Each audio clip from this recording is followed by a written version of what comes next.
for today's video, good morning, good morning, good morning! Diba? Napakasarap talaga ng halik ng mga anak natin tuwing umaga. Kahit na nanggigitata pa nga yung mga hininga natin, charis. Palagi niyang nauuna si CJ na gumising sa aming dalawa. Pero this time, hindi na nga siya maagang nagigising ngayon. Siguro dahil lumalaki na siya, kaya naman yung gising niya tanghali na, charis.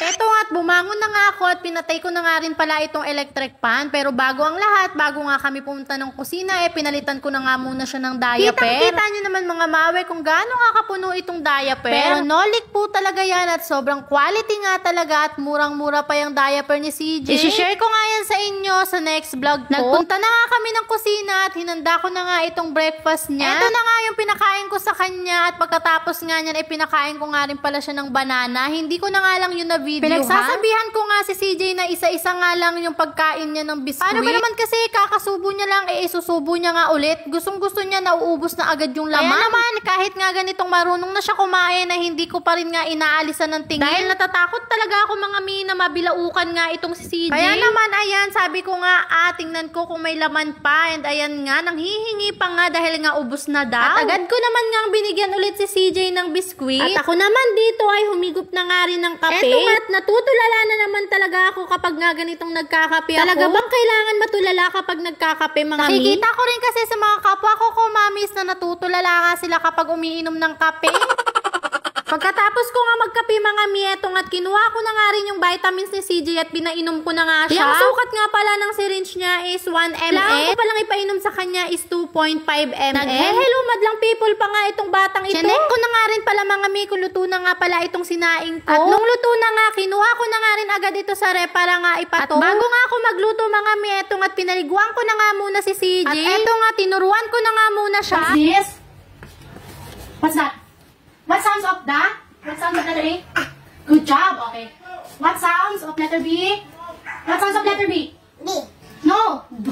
Good job. What sounds of letter C? Good job. Hindi ko na nga winawala sa daily routine namin mga mi ang pagtuturo ko nga nitong mga sounds ng alphabet. Kahit paano naman ay may improvement naman ito si CJ. Hindi ko naman siya pinipressure kung gusto nga niyang matuto. Hindi, bahala siya.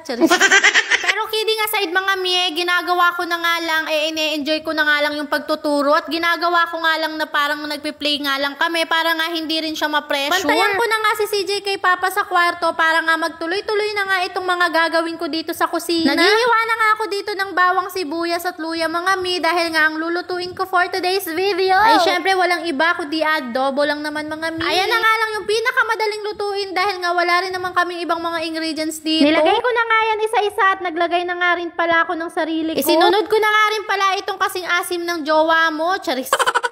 Naglagay na nga rin pala ako dyan ng bawang, sibuyas at luya. Konting luya lang mga mi para naman mawala yung lansa. Hindi rin nga mawawala ang pinong paminta mga mi. At malapit na nga itong maluto mga mi. Tara kain po tayo. Thank you Lord sa blessing. And after ko nga yan masalin mga mi, naghugas nga muna ako dito sa lavabo. Nilinis ko na nga lang muna ito ng very light dahil ayoko nga ng makalat. And pagkatapos ko nga maghugas dyan nagpunas-punas nga lang ako dyan ng mga sulok-sulok mga mi. At sa mga oras na yan nagmamadali na nga ako dahil nga mag-aalas 12 na at kakain na nga itong si CJ. At pagkatapos ko nga dito sa lababo mga mi, etong at nagsandok na nga rin ako ng kanin para nga makakain na itong si CJ. Nilagyan ko nga lang yan ng sabaw at naglagay nga rin ako ng laman ng manok. At eto na nga mga mi, kain po tayo. Nag-aabang na nga itong si CJ dahil alam ko nga ang oras ng kain nito at nagugutom na nga itong batang ito. O siya mga mi, hanggang dito na lang. Maraming salamat sa panonood.